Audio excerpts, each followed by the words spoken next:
everyone, so today we're doing something a little bit different. I'm sitting on the floor in my office. There's nothing fancy going on here. I'm just sitting here to talk to you today because I've been going through my makeup recently. As you can see from the hundreds of plastic bags behind me, this is all the makeup pretty much that I own in the world now. And because I've been moving and trying to pack everything up, I decided it was about time to just get rid of the bulk of everything. There's so much stuff that I have, just old makeup and things that I don't use anymore, things that I'd forgotten about completely. So I decided to have a massive clear out to get rid of a lot of stuff that I didn't really need in my life. I mean, who needs 70 lipsticks? Seriously, that's just...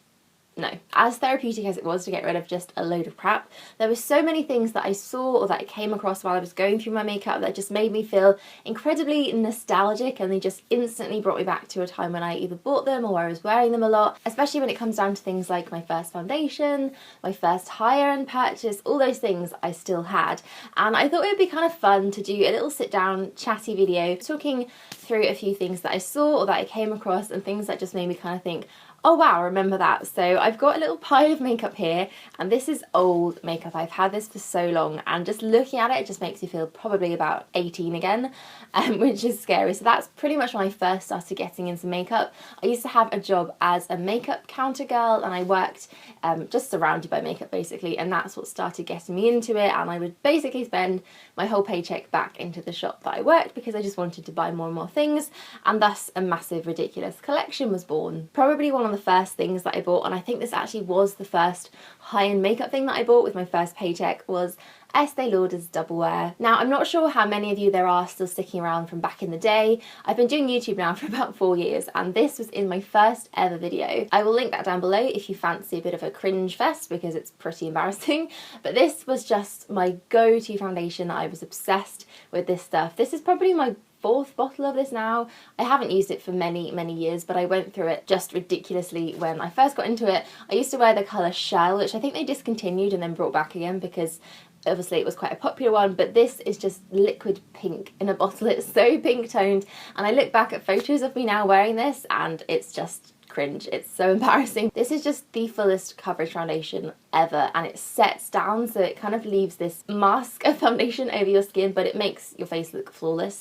I'm sure there is still a massive cult following for this, but I just remember reaching for this every day. It was the only foundation that I owned back in the day when I just had one of everything. Another thing that I remember buying from Estée Lauder around the same time was this Pure Colour Illuminating Gelée powder in Modern Mercury. I think this spawned my love for highlighters. I just remember swatching this on the counter and thinking, my god, what is that beautiful shimmery thing. I don't really think highlighters were the same as they are now. Back then there really weren't many available options. There was nothing like the Becca shimmering skin perfectors, or nothing that I'd ever come across like that. So this was just pure glittery glistening goodness for me. Probably gonna hang on to this because it's one of those limited editions that you just always treasure and remember, and this will forever be the product that began my love for a disco ball face, so I will always remember it. It took me a long time to get into MAC, and you'd think nowadays MAC, everybody owns a piece of MAC, and I think it wasn't quite as available, or there wasn't a counter anywhere near me. I remember the first time I bought something, I had to do it online, and I did a big order, and I was just ridiculously excited when it came, and I still have a few of the first bits that I bought. I remember getting this bronzer because I'd seen Nick and Sam use it from Pixie Woo. I was just obsessed with the thought of getting this, and it took me a good couple of weeks to kind of build up the courage to buy it. I used to be very thoughtful and a lot less impulsive than I am now about makeup. So this is the blusher, or the powder blush in Harmony, which is basically a matte kind of taupey bronze shade. I remember just using it to death. I'm surprised I haven't hit pan on it. It's pretty much all gone, but I just remember loving this so much. I wonder if it still swatches. I never really use matte blushes. In fact, I think the couple that I have here are the only ones that I've ever bought, but I definitely loved this when I had it. And then the other one I got was probably just the other end of the spectrum, and I'm not sure why I purchased this, and it's frankly Scarlet. This blush is basically red. It's so bright and so intense. I remember watching a video of Tanya using this. I think it was one of her birthday makeup videos that I used to get obsessed with, and she used it and it looked beautiful on her, so I was like, yeah, I'm gonna get one of those for myself. And I think I used it probably twice, 2 or 3 times, and I never really fell in love with it. In fact, I think I actually used this in my very first makeup tutorial, which was my everyday makeup. It's so bad. It's a very badly shot and badly done video. In fact, I think in the beginning I forgot to edit out a whole 10 seconds of me playing with my hair or fiddling or something. It's not great. Again, I will link everything that I'm mentioning, all these videos, down below if I can find all the links to them. I really didn't know how to apply blush back then. Probably still don't. But I just remember this being my first MAC blush, and I think that's quite a big deal. I remember in that MAC order I also decided to start up a eyeshadow palette. I decided to go for a quad. Now I think I've kind of edited this and changed it over the years, but it's been a couple of years actually since I used it or dug it out. I do remember the first two shades I bought though. I bought them together, and they are the two that have hit pan and that look pretty old and battered, and they are Woodwinked and All That Glitters. Woodwinked was my absolute go-to shade. I would wear this every single day. It's kind of a coppery bronze. It's actually a really beautiful colour and something that I would definitely wear now. I think after that whole Woodwinked phase, I started getting into All That Glitters, which is more of a kind of champagne-y, pinky shade, something very neutral, very easy to wear. And I just loved these two shades. I remember I went between the two and they were the only eyeshadows that I ever wore. After a while, I kind of got into a few more MAC shades, so I got this one here, which I think is Amber Lights, and Soba. That was actually quite a recent addition, maybe a year ago or so, but that was my little MAC neutral quad. And I also have one that's a bit more out there.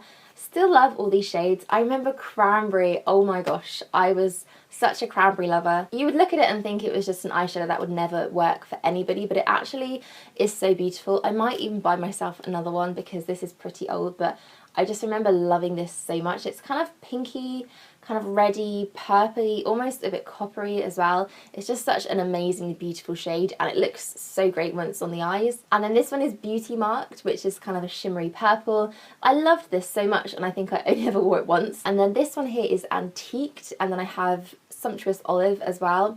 I still really like these shades, and I definitely use these all. I probably would use all these MAC shades now, but I just haven't pulled them out for so long. I think with things like the Urban Decay Naked palettes and all the other eyeshadow palettes that I love, I tend to forget about my MAC quads. So after a while, I obviously started getting into blogging. That is why I'm here now with you today.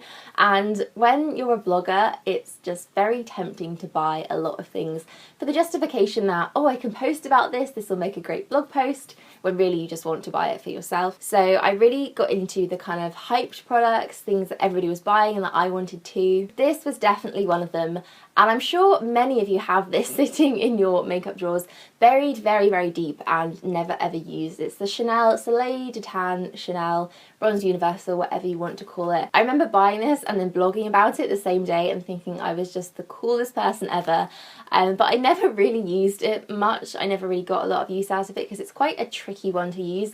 It's basically kind of a creamy bronzer, which the idea of I love, especially now. I'm really into cream products, but just never looked quite right. And I've dug this out many times, you know, over the course of the couple of years that I've had it, and I just can never get it to work. And I think that's quite common with people that own this. It just never seems to look quite right. I still love the idea of it though. I think if they did a few different shades then it could be better, because this one's very yellowy on me, but I've seen people use this and it look amazing on them, so it's kind of something that I always wanted to work but actually never did and probably never will. Another thing that got very, very hyped up and that I bought and actually fell absolutely head over heels in love with and still reminisce about to this day were some products from Jemma Kid. Jemma Kid doesn't exist anymore. I'm not sure if she went into administration or her brand just stopped being produced altogether, but there was the Light as Air foundation and then the Dewy Glow All Over Radiance cream. I still love them and I still kind of check up on them every now and then. I'm keeping a little bit of this one left. There is just probably 2 or 3 uses in this, and I'm just saving it for probably my wedding day or something special like that, because I just don't ever want to part with it. This was honestly the nicest foundation ever. It's probably my all-time favourite foundation. Obviously I can't mention it nowadays because it doesn't exist anymore. You can probably find a few bottles floating around on eBay or something, but they're probably way past their use-by date. I can't really explain why this was so good. It just looked absolutely flawless. My skin looked so perfect when I wore this, and it just felt so light. It was like you weren't wearing foundation. I've honestly never found anything that looks like this or was as good as this. And nothing even has come close actually to the way this looked, so I still think about it every now and then because it was just the ultimate foundation. And then the Dewy All Over Radiance Glow was probably one of the first cream highlighters that I ever used, probably one of the first cream products that I tried. It's a beautiful rose gold cream. It's completely dried out now, that's really sad. I think Becca have probably taken over now for this one. They do a really nice creamy highlighter. but this one was just the perfect shade for my skin. It was so pretty and dewy and it didn't look glittery. It was just a really natural highlighter and I loved putting it all over my face. I have a few other things here that don't really exist anymore. These, I just couldn't believe that I still had these when I pulled them out of my drawer. They're from Eyeko, and this was before Eyeko had their big rebrand and they started working with Alexa Chung. This was when they were sold in Superdrug. Yes, believe it or not, Eyeko was sold in Superdrug, and it had just the most cute kind of girly, kitschy packaging ever. And these are the nail varnishes, and I was obsessed with collecting these. The same goes really for the rest of the Eyeko range. They had these things called fat balms as well, and they were kind of twist up cheek products. They all smelled like cake, which was amazing, but I just really love these nail varnishes. I still really love this shade. I wish there was something out on the market like this. Kind of like a black with rainbow shimmer in it, and it's probably not even much left because I just used this one to death. Kind of want to hang on to these. I probably won't, but I really like them. And then this Pro Longwear paint pot from MAC, this is in the shade Eclaire. I remember the struggle it was to find this. For some reason I just decided I had to have it. It's kind of just a browny coppery bronze shade. It is very pretty, it's quite a dark paint pot, but it was just sold out absolutely everywhere. I could not get my hands on this at all. I remember having to ring up every different department store, like House of Fraser, Debenhams, John Lewis, places that stocked this, and having to actually ask them to mail it to me. I kind of made a considerable dent in this, but I definitely didn't use it as much to warrant the amount of effort it took to get it. I think the same goes for all limited edition products. You just decide that you have to have them. Once you have them, you don't really use them, but you're just glad that you do. So those are all the bits that I found that I wanted to just basically chat to you about. It's turned into a bit of a nostalgic makeup ramble, so I hope you've enjoyed this different kind of chatty video. And I'm going to keep a few of these things. I'm going to let a few of them go. It's going to be sad, but I will get rid of them. Yeah, I hope that made you kind of feel a bit nostalgic with me too. If you remember any of those bits, or if you have any nostalgic makeup memories, I would love to hear them, so leave them in the comments below. So that is it from me, and I will see you all soon. Bye!